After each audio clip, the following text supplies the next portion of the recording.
인도 웨스트벵갈 서비타 선야시 자매의 간증입니다. 안녕하세요. 성경은 사실이다 집회에 두 번째 참석하게 되어 정말 행복했습니다. 처음 집회에 참석하여 말씀을 들었을 땐 구원의 확신이 없었습니다. 그 당시 제 마음속엔 많은 의심과 질문들이 있었고 이러한 마음이 구원을 받는데 방해가 되었습니다. 궁금한 부분이 많이 있었음에도 그 당시에는 아무런 질문도 하지 않았습니다. 집회를 마치고 집으로 돌아왔을 땐 지난날의 평범했던 삶이 다시 시작되었습니다. 진심으로 주님을 원하지 않고 말씀을 구하지 않으면 결코 주시지 않으신다는 것을 알게 되었습니다. 구하라, 그리하면 너희에게 주실 것이요 라고 주님께서 말씀해 주셨기 때문입니다. 이번에는 집회에 참석하면서 주님께 기도를 드렸습니다. 주님, 제가 주님을 섬기며 산 지도 14년이 되었지만 아직 구원을 깨닫지 못했습니다. 구원을 받길 원합니다. 이 세상에 사는 동안 세상 사람처럼 살고 싶지 않았지만 사탄은 항상 저를 세상으로 이끌었습니다. 집회는 월요일부터 시작되었습니다. 모든 것이 지난번 집회와 같았고 다른 것을 느끼지 못했지만 제 안의 근본적인 문제는 사탄이 만든 것이란 사실을 알게 되었습니다. 귀로 지은 죄, 16년간 기숙학교에서 지내다가 입으로 지은 죄, 고등학교를 졸업한 뒤 부모님께 불순종한 죄, 이 모든 죄들은 제 마음속에서 시작된 것이었습니다. 성경은 과거에 있었던 일들이 생각나기 시작했습니다. 간음 중에 잡힌 사마리아 여인을 떠올렸을 때 제 자신이 그 사마리아 여인과 마찬가지로 하나님 앞에 설 수 없는 사람이라는 생각이 들었습니다. 저 또한 눈으로 가늠하는 죄를 지었습니다. 간음 중에 현장에서 잡힌 여인과는 다르다고 할 수 있지만 제가 지은 죄 또한 너무나 끔찍했습니다. 그 죄들을 생각만 해도 눈물이 나고 마음이 정말 고통스러웠습니다. 그렇게 계속 말씀을 듣던 중 요한복음 8장 32절에 진리를 알지니 진리가 너희를 자유케 하리라 하신 진리에 관한 말씀이 들렸습니다.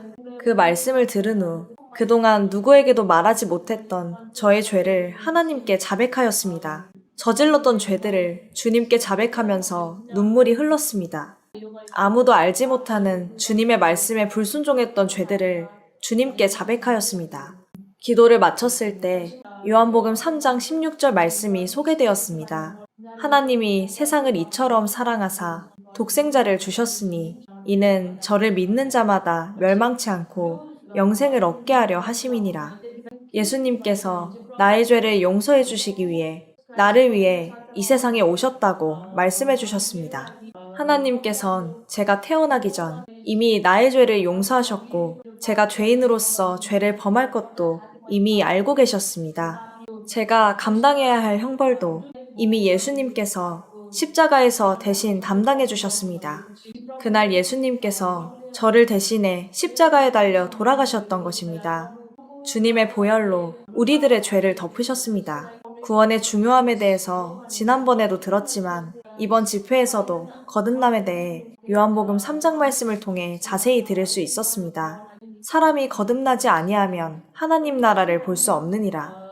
하나님께 죄를 자백하고 진정한 회개를 하지 않으면 거듭나지 못하고 구원을 받을 수 없습니다. 믿음 없이는 구원을 얻을 수 없습니다. 예수님께서 죄인들을 위해 이 땅에 오셔서 십자가에 돌아가셨다는 사실이 믿어졌을 때 구원을 얻을 수 있습니다.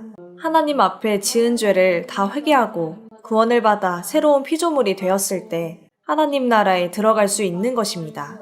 이사야 44장 22절 말씀과 같이 내가 내 허물을 빽빽한 구름에 사라짐같이 내 죄를 안개에 사라짐같이 도말하였으니 너는 내게로 돌아오라. 내가 너를 구속하였음이니라. 이 말씀을 들으며 누구에게도 말할 수 없는 많은 죄를 지은 이런 저를 용서해 주시기 위해 예수님께서 이 세상에 오셨다는 사실에 정말 감사했습니다. 어렸을 때부터 지금까지 너무 많은 죄를 지었음에도 스스로를 그리스도인이라고 말하는 제 자신이 미웠습니다. 많은 죄를 지었지만 하나님께 많은 기도를 드리지도 않았습니다. 하지만 이 말씀이 들렸을 때 마음이 가벼워졌습니다. 빽빽한 구름 같았던 그 많은 죄들을 하나님께서 구름이 사라지듯이 도말해 주셨습니다. 하나님께서 저에게 돌아오라. 내가 너를 구속하였음이니라 고 말씀해 주셨습니다. 가장 좋은 것을 주시기 위해 하나님께선 저희를 구원해 주셨습니다. 주님께선 저를 위해 십자가에 달려 돌아가셨고 돌아오라고 부르셨지만 그 소리를 외면한 채 살아왔습니다. 마음이 고통으로 가득한 상태에서 하나님께서 나의 죄를 용서해 주신 사실을 발견한 후 구원을 깨달았습니다. 그 순간 저의 죄의 문제가 해결되었습니다. 그냥 말씀을 듣고 있었던 것 뿐인데 기적 같은 일을 하나님께서 보여주셨습니다. 예수님께서 저를 위해 십자가에서 돌아가셨고 모든 죄는 주님의 보혈로 해결이 되었습니다. 사람이 서로 사랑한들 우리를 위해 죽기까지 하신 예수님께서 보여주신 사랑엔 비교조차 할 수 없습니다.